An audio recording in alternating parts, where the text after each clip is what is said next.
are watching Bobby Allison fend off Neil Bonnet in the first of the twin 125-mile qualifying races as Joe Milliken pits. That will establish the field tomorrow. 14 cars to qualify from this first race. There's Bobby Allison in the back straightaway. He's on the pole.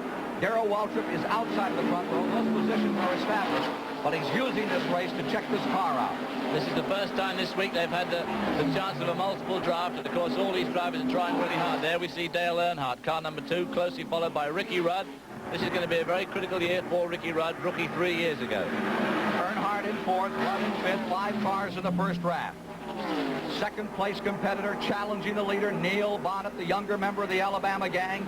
His mentor up in front, Bobby Allison, as they search out the first turn another time. Mentor on occasion, and on occasion like this, tormentor. There they come off turn 2. A very tricky part of the course today.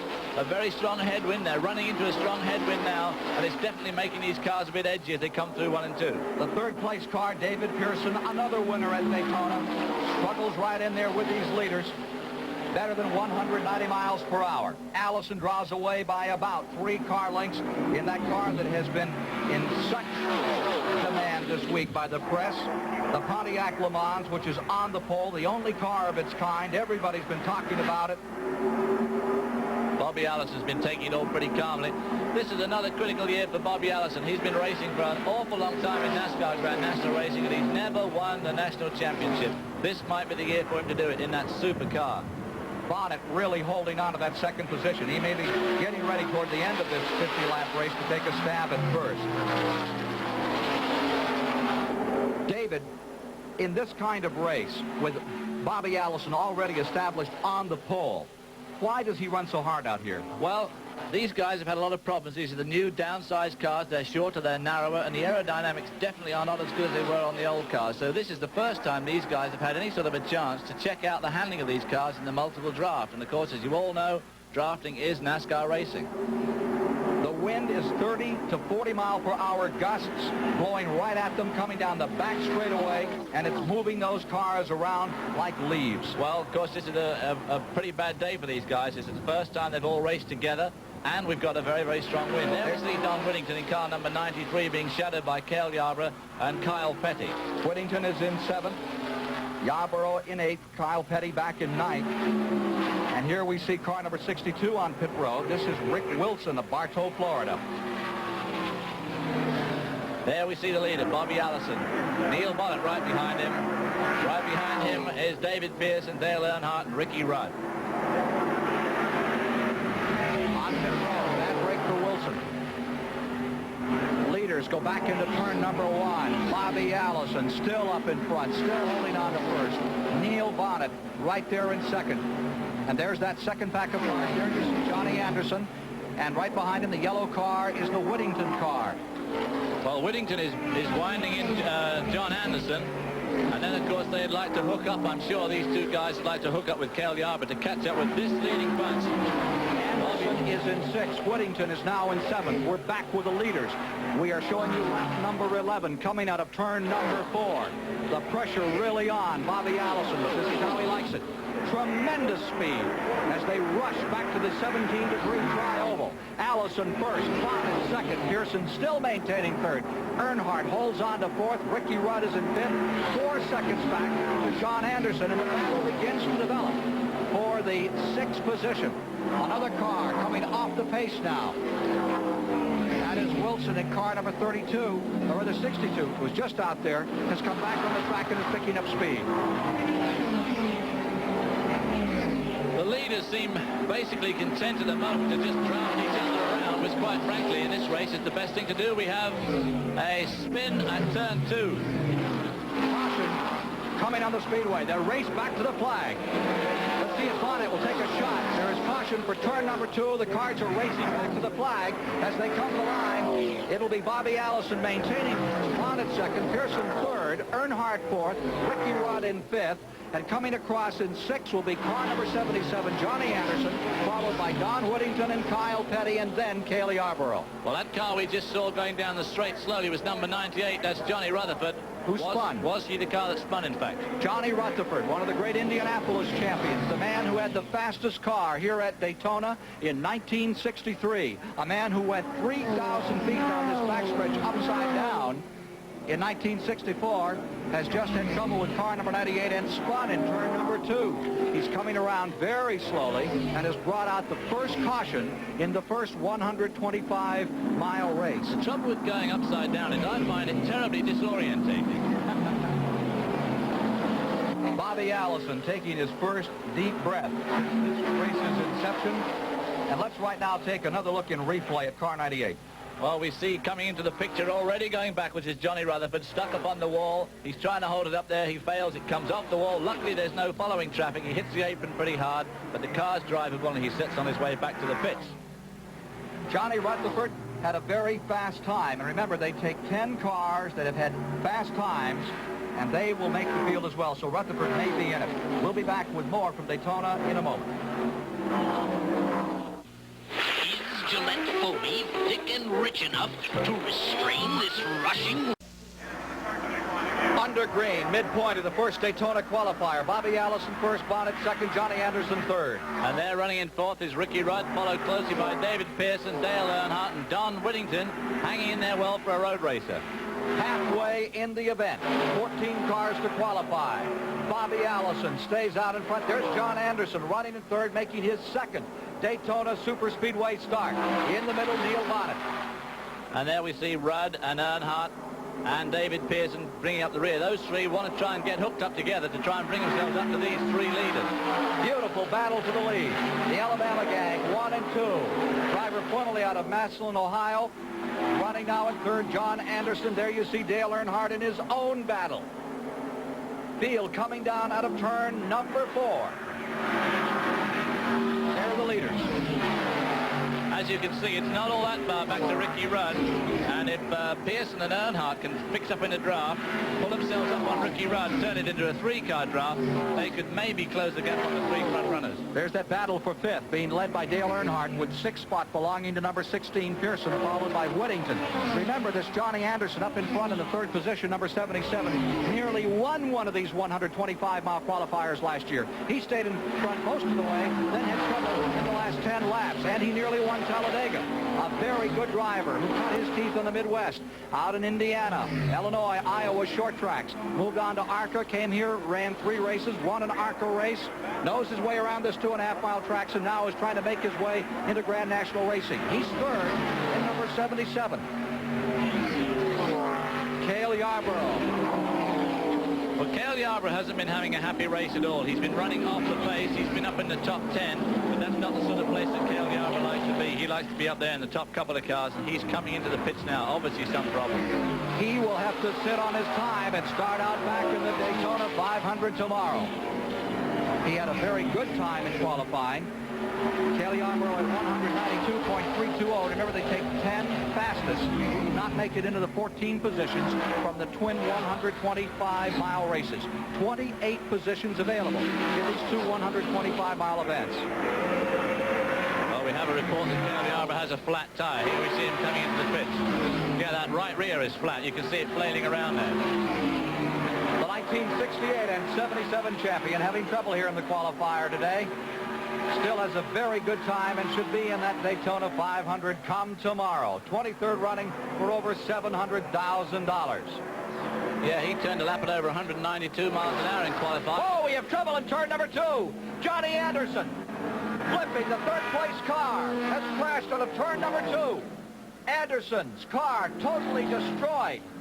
You could see his arm out of the car as the car was rolling side over side. Safety crews on their way to car number 77. Anderson running in a very tight draft with the front 2 cars. Caution naturally on the track. And the Harry Hyde car at more than 190 miles per hour has come unglued in turn number 2. Well, it's absolutely incredible how a car that weighs 3,700 pounds can just fly through the air like a leaf. It just hit the grass, tripped over something, turned itself over, and then it all hell broke loose. It rolled, went end over end, and as you can see, he's come down upside down. We're going to have an opportunity to look in replay at those front 3 cars as they exited turn number 2 here at the 2.5-mile Daytona Speedway. And John Anderson's car, something happened to it. Trying to extricate Anderson from the car. Here's David Hobbs. Well, they're coming off turn 2. They're just turning into a strong headwind and lapping that slower car, which is upsetting the air. Anderson just gradually loses control. The back of the car comes round, hits the grass, and lifts the inside. And once it's up, the air gets under it and just lifts the car in a reverse roll. Then it starts to roll a front roll. End over end, crashing down onto the roof. Savage series of sidewinders ends the hopes of John Anderson to qualify for tomorrow's Daytona 500. Totally destroying a brand new car. First time out. Anderson is all right. Johnny Anderson is walking away from that disaster, David. Well, he's a lucky man, I tell you. That's one thing about NASCAR cars. They are incredibly safe. Anderson walks away from a serious crash in turn 2. There are the standings at the present time. Allison in front, Neil Bonnet in second, and we'll be back in a moment. Introducing the revolutionary twin-action shaving system, engineered to outperform twin blades. The new Norelco Rotatract razor. Inside 3 floating heads, Rotatract works like twin blades to grip hair. Raise it up, then razor it off, hundreds of times a second, for a shave that's twin blade close, without a nick or cut. The new twin-action Norelco Rotatract razor. Twin blade closeness, but no gotcha. The windmill's down, and fixing it won't wait for the weather. In a race that demands two-fisted driving, Bobby Allison with a right hand that was broken twice at the end of last season. He still favors it some, but right now, stable as a rock as he goes through turn number 2 with Neil Bonnet in tight pursuit. Allison first, Bonnet in second in the back straightaway. There they are, swooping off turn 2, the scene of that incredible accident involving John Anderson, and they seem to put a little bit of daylight between themselves and Ricky Rudd, who in turn is being followed extremely closely by Dale Earnhardt, the current champion. And these 4 have definitely put ground between themselves and David Pearson and Kyle Petty, racing it out there for 5th spot. 5 laps to go, 5 to go, 12.5 miles to decide it all in this first 125-miler. You can see Bobby Allison bouncing around in the seat. Even that 5-point seatbelt system doesn't allow for him to be that stable. And you can see the daylight those front 4 cars have put between themselves and David Pearson running in 5th. All right, they're down to it. Neil Bonnet in the second spot as they try to draw away. They have about a 12-car length advantage over the third-place machine, Ricky Rudd, who is being challenged by Dale Earnhardt. Erased that. Ricky Rudd in the draft, pulls up on Bonnet again. And here comes Earnhardt. Dale Earnhardt thunders down the inside. He goes into third. 4 laps to go, this time by in this 125-mile qualifier. Kyle Petty still holding on, looking terrific out here today. Running that 6th position around David Pearson back to 7th. Crowd pensive, waiting, knowing that on this countdown of laps, we're in for a sensational finish in this first 125-miler. Well, Dale Earnhardt's one of the toughest drivers out there, and he's now running in 3rd spot, trying to make ground on Pearson, Allison, and Neil Bonnet there, running in 1st and 2nd place. Kyle Petty in 5th, Pearson back to 6th. The struggle breaks down into 2 groups. 1 for the lead, 1 the battle for 3rd place. There's Ricky Rudd coming up again. Ricky Rudd in the Nygaard Racing Team machine goes back by Dale Earnhardt. Meanwhile, up in front, Bonnet begins to turn the screw a little tighter on that lead machine. Number 21, Bonnet, closes on Bobby Allison in turn 4. Trouble in the back straightaway. Car upside down, sliding way down the back straightaway. One machine getting upside down and sliding. Connie Saylor in car number 4 has gone upside down. The Johnson City, Tennessee campaigner in an Oldsmobile has slid almost 2,000 feet after getting in trouble in turn number 2. Connie Saylor, who started his Grand National campaign in 1978, in trouble. Let's look at it and replay. It looks like he was tagged at the start of that, David, and look at that car fly. Well, as they come off that turn 2 again, the car spun around, and when it started to go down the road backwards, for some reason the rear got off the floor, and once it was up, the air gets underneath these machines and just flips it right over onto its roof and slides down the straightaway there. Luckily no fuel leakage, otherwise those sparks from the roof would have obviously caught fire. The fuel cell doing its job as Connie Saylor has had a serious crash again coming out of turn number 2. The race is going to end under caution, and Saylor is walking away. Another disastrous crash, and Connie Saylor extricates himself and walks into the infield. Another vivid demonstration of the incredible strength of these 3,700-pound NASCAR cars. Here we see it again. As you can see, those cars are very close together, and it looks like he's just tagged as they come off too. Then you see the car just spins around and lifts itself up into the air, does a graceful roll, comes down on the roof, and just continues at almost unabated speed, probably still doing 115, 120 miles an hour down that backstretch. Luckily, everybody else missed him. He took a diagonal run across the road on the roof, and everybody else following up luckily missed him. The GC Spencer car destroyed. Connie Saylor, again, is all right. It is the second car that we have seen attempt to fly coming down the back straightaway here in this first 125-mile race. This race is ending in a caution after Connie Saylor's car has parts strewn all down the back straightaway here at the Daytona International Speedway. Well, this will be realizing the fears of many of these drivers this week. These cars are less stable than the older models. They're shorter, narrower. Their aerodynamics aren't so good, and it looks as if their fears could be well-grounded. Checkered flag is out for Bobby Allison. Allison wins it. Look out for him tomorrow in the Daytona 500, which you see starting at noon Eastern Time. Here on CBS, Allison winning the first 125-mile qualifying race. There is more to come, and we'll continue with the CBS Sports Spectacular after this word from your local station. From the tranquility of the Speedway's Lake Lloyd, let's join Ned Jarrett in victory lane with the gentleman who has just won this first qualifier. Bobby Allison crawls out of his winning car, getting his safety paraphernalia where it belongs. Bobby, congratulations on a good run. Well, thank you, Ned. The car really ran good all day. I'm really pleased with how it performed, and of course it's a pleasure to have that Waddell Wilson engine up front to pull me down those straightaways and pull this car all the way around the racetrack. Bobby, there's been a lot of talk this week about the handling of these cars. Yours is a little bit different. How did, you said it handled okay. How did the others look? Well, Neil Bonnet looked awful good, and, you know, Ricky Rudd, I think, did a tremendous job. He ran good. He ran right in there, and really I couldn't pay a lot of attention to whoever else was in there, but I think everybody needs to be congratulated because I think it must have been a great race. It looked like it, when I worked my way up through, everybody was running hard, and you know, a lot of competition went on. Bobby Allison on the pole for tomorrow's Daytona 500, which you'll be seeing live here on CBS.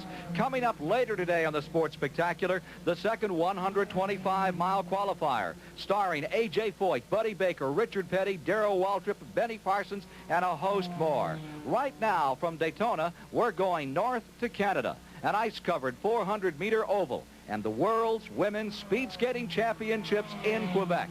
For that, let's join Kurt Gowdy. Thank you. Trackside. And in the driver's seat, high-speed action tomorrow, 12 noon Eastern on CBS Sports. Back here at the Daytona International Speedway, we are minutes away from the second 125-mile qualifying race.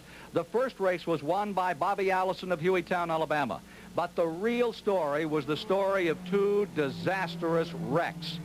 Brock Yates has taken a look at what protects these drivers in these horrific crashes at Daytona. Horrific it was, Ken. I've seen a lot of strange crashes at Daytona, but this one by Connie Saylor beats them all. Here he goes, spinning down the back straight. Car runs backwards for a brief period, then it gets airborne. Flops up and over on its roof, and down the pavement it goes, sending sparks flying off the sheet metal. The key to Saylor's survival was this jungle gym of high-grade steel called a roll cage. It's built to specifications by NASCAR, the sanctioning organization for Grand National stock car racing, and has been used for years and perfected in hundreds of accidents. In the early days, Grand National cars carried just roll bars behind the driver. But over the years, they've evolved the system into a rigid truss of caging that contains the driver in the event of major crashes. This roll cage structure is terribly, terribly strong, and NASCAR rigidly inspects the size and the strength of the tubing, the specifications of the welding, and the care in which the whole thing is constructed. And here, the gusset, which maintains the strength and the rigidity of this structure in the event of an impact or an accident. Down here, 4 very stout bars protect the driver in the event of a side impact, where he's most vulnerable. Add to this roll cage package a 5-point seat belt and shoulder harness setup for the driver, a set of firewalls fore and aft, an onboard fire extinguisher system, and a 22-gallon fuel cell to contain the gasoline in crashes like this, also in the same race involving John Anderson, wherein he flips one way, then another, crashes down on his roll cage right above his head, does another series of fierce snap rolls, comes to a halt, no fire, out of the car, a miraculous survival in an unbelievable crash. Ken? The only losses sustained, besides the loss of those 2 cars, John Anderson's wristwatch. This past Wednesday night, the 3-year-old Major Indoor Soccer League made a major commitment to its future when it played its all-star game in Madison Square Garden. Now, this contest is faster, higher scoring than its outdoor cousin, and it's rapidly drawing large attendance. Ben Wright and Kyle Rote Jr. report. Welcome from Ben Wright to Madison Square Garden on a historic evening for this great sporting center, its first ever indoor soccer game.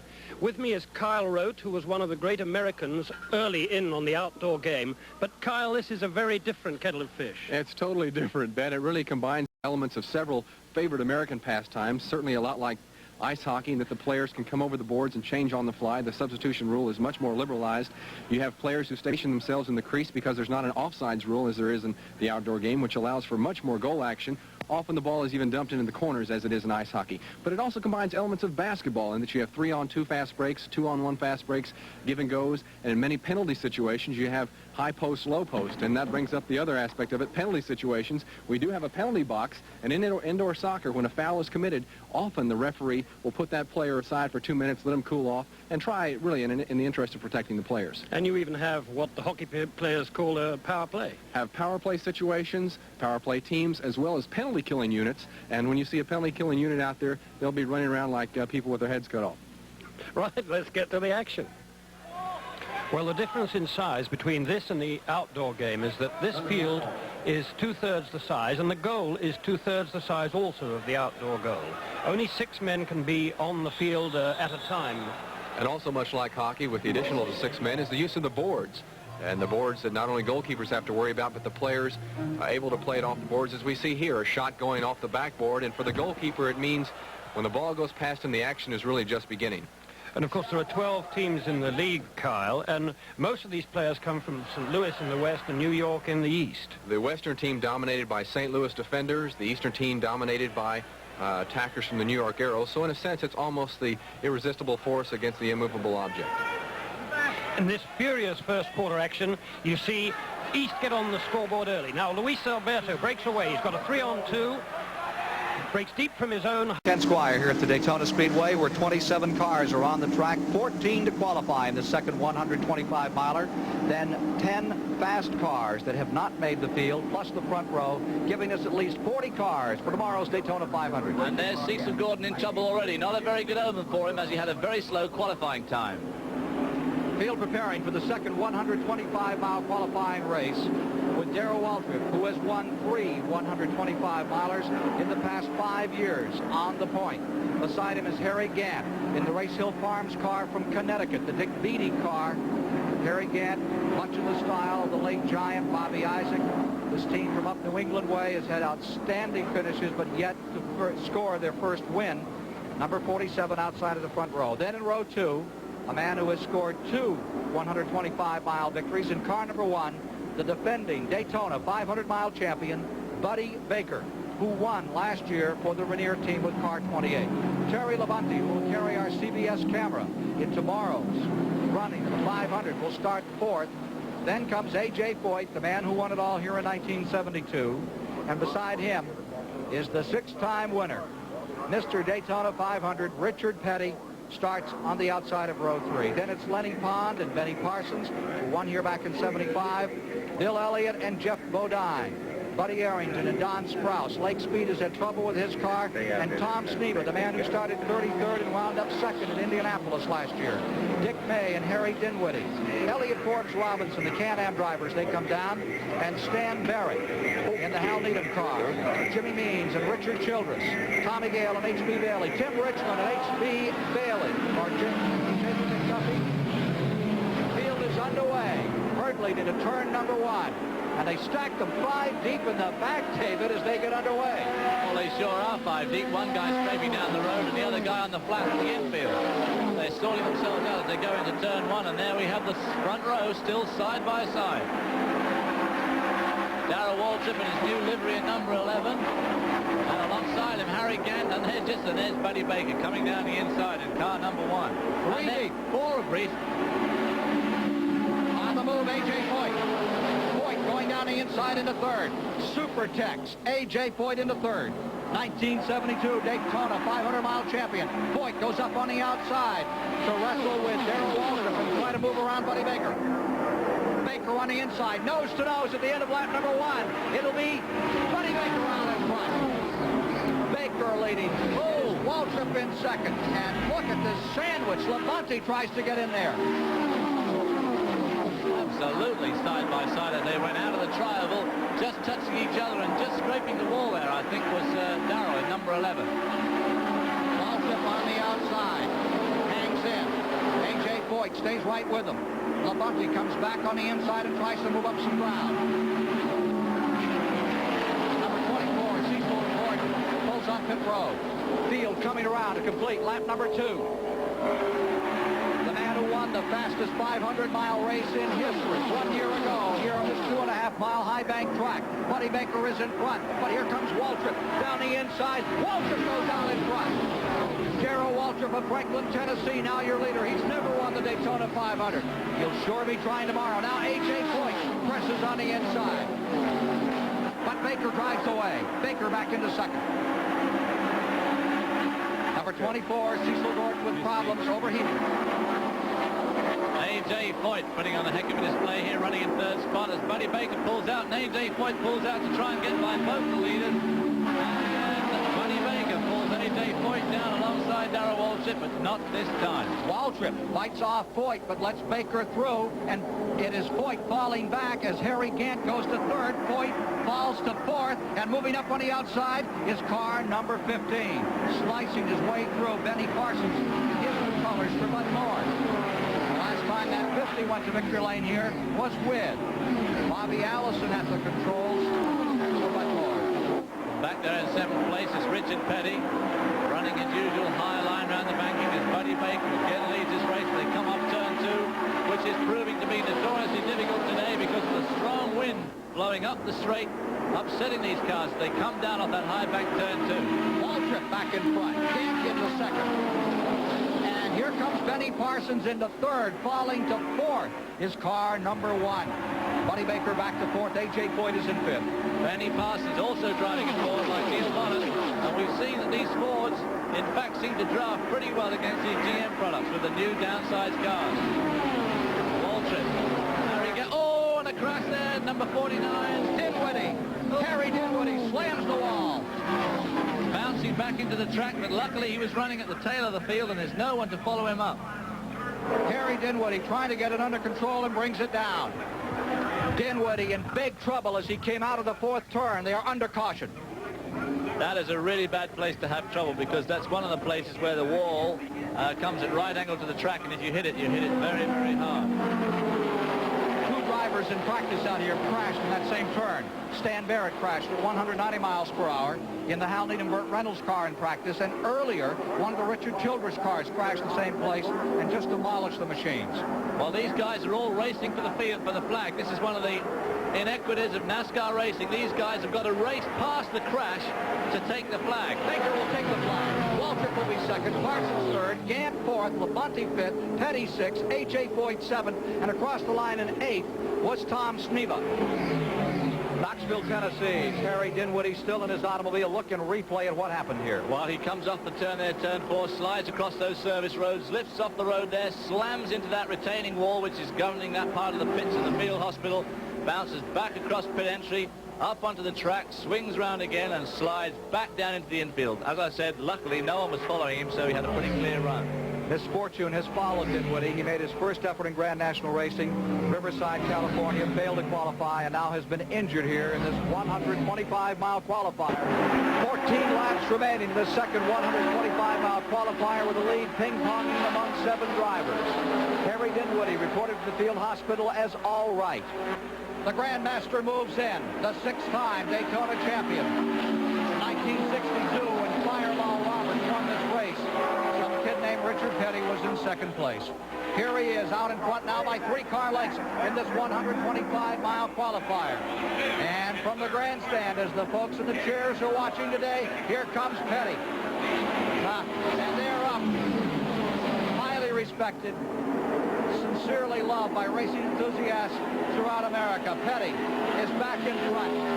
Waltrip is in 2nd, and you have 7 cars battling for the lead as time trickles out in this 125-mile qualifier.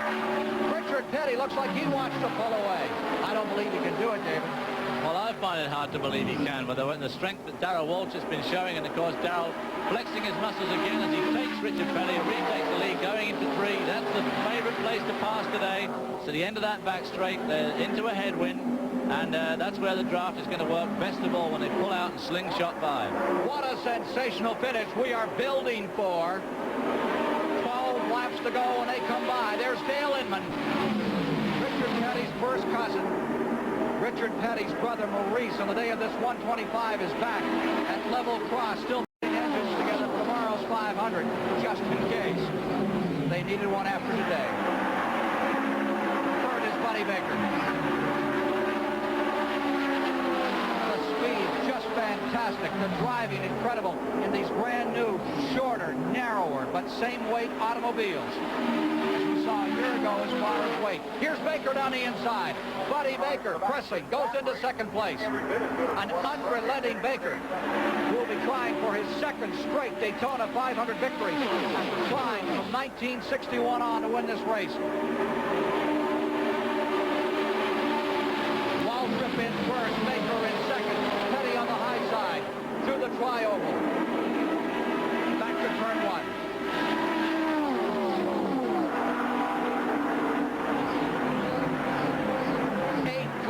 In the lead track when they come by this time. 10 to go. Waltrip, he goes out in front by 6 car lengths, and then the field begins to reel him in, overhaul him. Baker pulling up. Baker's going to go for first place. Do you believe it? It's just a qualifier. Waltrip's already in the field, David. This is the race that none of them were going to try very hard in, if you remember. Yes, they all did. This was just going to be a test. There was no sense really taking chances. Look at them. Over 190 miles per hour. Inches apart. Point goes back to the inside. Talk about competitive spirit. Here it comes. 21 lead changes thus far in this 125-miler. And this is just half of what we're going to see tomorrow in the Daytona 500, because we're going to have all the other qualifiers from the first race that we've already seen, which was also a tremendously competitive affair with Neil Bonnet showing a great deal of form, and of course Bobby Allison also. Buddy Baker comes down to the inside. This is the favorite passing spot today as they go into turn 3. This is what it's all about. The sweet nectar of racing. Some of the great champions going at it, changing, exchanging the lead, lap after lap. Down they come out of 4. An incredible squadron of race cars. Doing what they do absolutely better than anyone in the world. Running inches apart, wearing each other down, intimidating, moving around, using the draft. Remember, the 2nd place car can actually move the 1st place car around in a draft out here. He can move him over 4 or 5 feet. And the intimidation, the shuffling that's going on out there right now, well, you're going to see it because we'll have cameras inside the car for you tomorrow for the 500. Waltrip back in the lead. Richard Petty going to 2nd. How about that?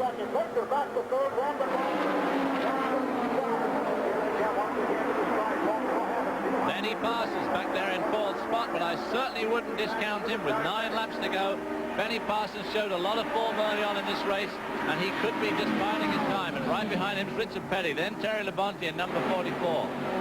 Terry Labonte, who drove so incredibly well at Riverside just 4 weeks ago. Some of the back of the field coming by now. Leaders coming down out of the first and second turn area with 8 laps to go.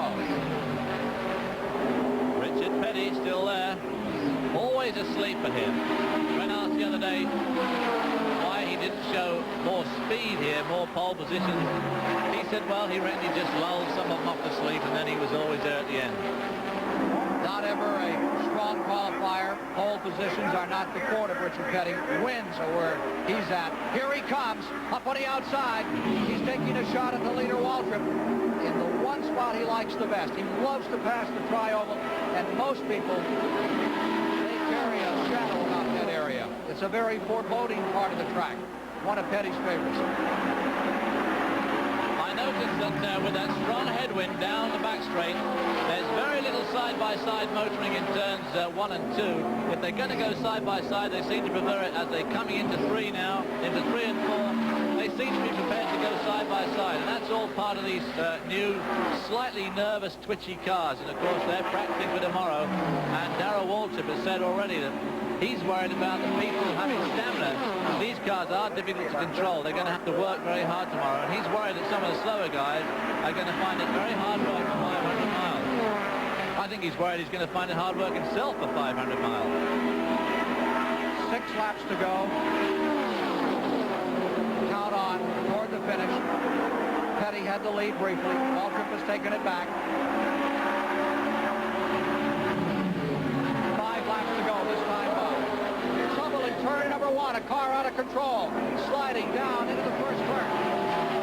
Car number 99. Breaking away was Tim Richmond, Rookie of the Year at the Indianapolis 500-miler a year ago. He was running in 10th position. I don't know if he touched anything or simply exploded an engine, but Tim Richmond has brought out a caution flag with 5 to go. This could set up one sprint to the finish. And Richard Petty and Benny Parsons crossed the line there almost side by side. Look at those marks.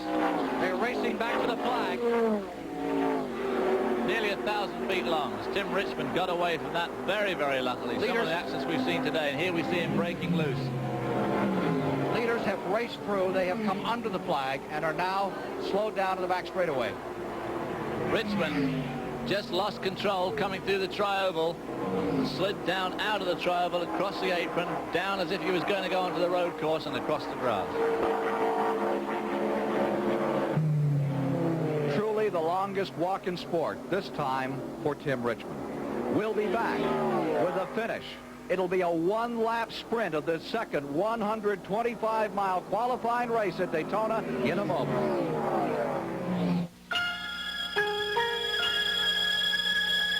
Training the Amtrak way.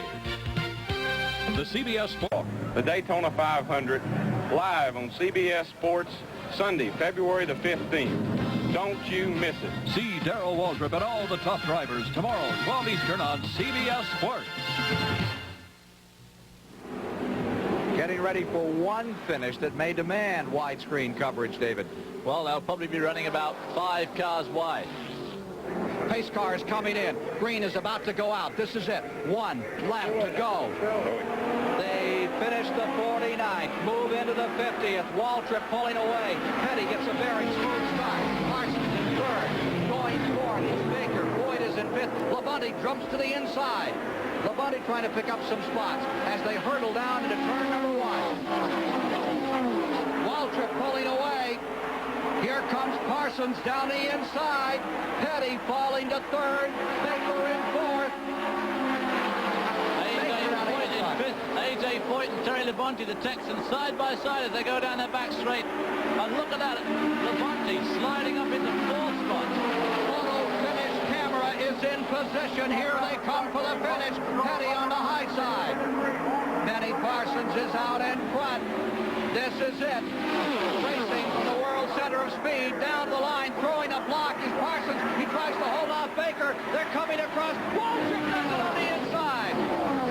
Waltrip went down to the grass, right down to the apron, and made a move to take it all. For a guy who said these races didn't mean anything, which is exactly what he told David and I this morning, Waltrip looked like he got a little serious at the finish, David. Waltrip really stuck his neck out there. He got his inside wheels on the flat apron of this track, and he's got 2 wheels on the bank and 2 on the apron, and that really unsettles these cars. Boy, his banker's going to be happy about that one. Let's take a look at that photo finish another time.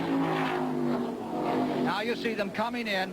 There's the move to the inside. Benny throws the block on him, moves down. There's no way a car can get between him and that white line. And look at Darrell. He's on the apron there at the bottom of the track as he squeezes Benny up and just beats him out. Old Benny will be, language will be blue in that car. What a preview for CBS's Sunday flag-to-flag coverage of the Daytona 500. Let's go to Ned Jarrett with the winner. Waltrip pulls it into Victor Lane with a big smile on his face. You must like our CBS cameras, Darrell. The second time you've been here within a week. Well, let me tell you, that was not a routine win, I would say. I knew when that caution come out there at the end that I had my hands full because the whole pack was going to be on me. And that was a little bit of a daring move at the finish line, but the car is working pretty good, and I thought I'd be okay. So I'm just tickled to death. Junior and all this Mountain Dew crew is just doing me one swell of a job, and I couldn't be happier. Darrell, some people thought that you might have backed off and let Parsons go by so you could pick up the draft and shoot back past him. Well, that's exactly right. When they draft, there's so much headwind that the other cars will really run up on you. And so I knew that somebody was going to get by. I wanted one car to get by, and then I wanted to fall in behind him. And Benny couldn't have been a better car because his car's a little box here, and he couldn't run quite as quick as I could, I didn't think. And I didn't know if I was going to have room to get by or not. That was the only thing I was worried about. Darrell, how about these cars now? You have some experience with them in this 125-miler. Do you feel better about them? Not really. The wind off of 2 over there absolutely scare you to death, Ned. A car just jumping and turning sideways. It was really quite a ride. Well, he gave it quite a ride, and he wound up in victory lane. One more look at the finish here, Ken, and we see Darrell Waltrip below the white line, just hugging the edge of the banking. At this point, I'm willing to bet the car took over, and wisely, Benny Parsons gave him racing room, lost the battle, but maybe won the war for all of them. And there are the final standings. A.J. Foyt winding up in 5th, Richard Petty in 4th, Baker 3rd, Parsons 2nd. As an observer, I would say that perhaps Darrell Waltrip made a bad call. He could have wiped out about 7 automobiles in a 125-mile qualifier, and there are no backup machines here that could be rebuilt in time for the 500. Well, in the interview, he called it a daring move. I suspect that there's about 9 drivers out there who won't be using that same word right now. I think myself, as I said in the tape, he stuck his neck out. It was a bit of a foolhardy move. The car definitely got away from him there, and if Benny Parsons hadn't given him room, there could have been a tremendous crash right here on the start-finish line. Another one of those controversies that comes up annually when they prepare to run the Daytona 500. But now we're down to it. The 23rd annual Daytona 500. 42 cars, 21 rows of machines will be rolling starting at 12:15 tomorrow, and you'll see it all live on CBS. Now, there's your starting front row. Bobby Allison driving the car that Buddy Baker stormed to victory in 1 year back, alongside is Darrell Waltrip, still looking for his first victory. Then in row 2 is Neil Bonded and Benny Parsons. Row 3 will be Ricky Rudd and Buddy Baker, last year's winner, now driving for Haas Ellington.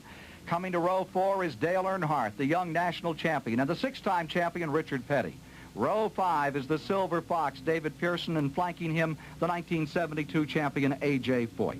In row 6, young Kyle Petty, who drove beautifully in the 125-mile qualifier, and Terry Labonte, who'll be carrying one of our CBS cameras. Row 7 will be Don Whittington, and the king of the modified circuits, Jeff Bodine, qualified very well. Row 8, Dave Marcus and Bill Elliott. Row 9, Ronnie Sanders and Richard Childress. Then moving back into row 10, Ronnie Thomas and Buddy Arrington, while in row 11, there's the guy that's won the Offshore Powerboat Championship last year, Bill Ellswick, and the Hal Needham Burt Reynolds car driven by Stan Barrett, qualifying in row 11. The 12th row is Ned's son, Glenn Jarrett, and Bruce Hill. Row 13, longtime campaigner James Hilton and Jimmy Means from Alabama. In the 14th row, Jody Ridley, last year's Rookie of the Year, and Tommy Gale. Row 15, now take a look at that. There's Cale Yarborough starting back in the 15th row alongside Minnesota's Blackie Wengren. He's got some driving to do. In row 16, Harry Gant, a really strong campaigner in Lenny Pond. And row 17, note this, Donnie Allison is starting in the exact same position that his brother Bobby did when he won this race in 1978, and flanking him is Joe Milliken. The 18th row, Indianapolis champion Johnny Rutherford and Bill Harvey from Florida. Row 19, Elliott Forbes Robinson, and California's Richard Brooks. Row 20 is Don Sprouse and the Indy Rookie of the Year last year, Tim Richmond, and there is an additional row. There is a proviso in the NASCAR rules for drivers who have finished in the top 25 a year back, and that allows J.D. McDuffie and Cecil Gordon to be among the starters. So those will be the gentlemen that you'll see live starting 12 noon tomorrow, preparing for their start in this Daytona 500. A couple of thoughts here as we close the Sports Spectacular for today. The last time a Pontiac, which is on the pole, Bobby Allison driving it, won this race was 1962. The last time an individual driver, David, won his pole position, his 125-mile qualifying race, and went on to win the 500 was 1962, Fireball Roberts in that Pontiac. And here's Bobby Allison. He's won his heat qualifier. He's won the pole position, and he looks very strong in this Harry Ranier car for tomorrow's race. Well, I think Bobby Allison does have the strongest car here. This is the first year of the new downsized cars. They're shorter, they're narrower, the aerodynamics are not as good. Bobby Allison's car has been working incredibly well all week, but the fact also has to be faced that Darrell Waltrip has already, before we've even started the Daytona 500, won a cool $87,000, so he also is going to be very strong. It's a very great depth of field. We've got a lot of young drivers coming along, people like Terry Labonte, of course, Dale Earnhardt, last year's national champion, and then lurking down in 29th spot, people like Cale Yarborough can never be counted out of a race like this. David, last year the fastest 500-mile race in history was won by Buddy Baker. The year before, one of the most incident-strewn of that incredible finish. What kind of a race do you speculate we'll see tomorrow? Well, I still think these cars are a little bit twitchy. The NASCAR officials have allowed them to make some modifications as the week has rolled on, but these cars are still going to be difficult to drive, and I hope we don't have an incident-strewn race tomorrow, but it's sure going to be a very, very exciting contest. Plan to join us at 12 noon tomorrow here on CBS.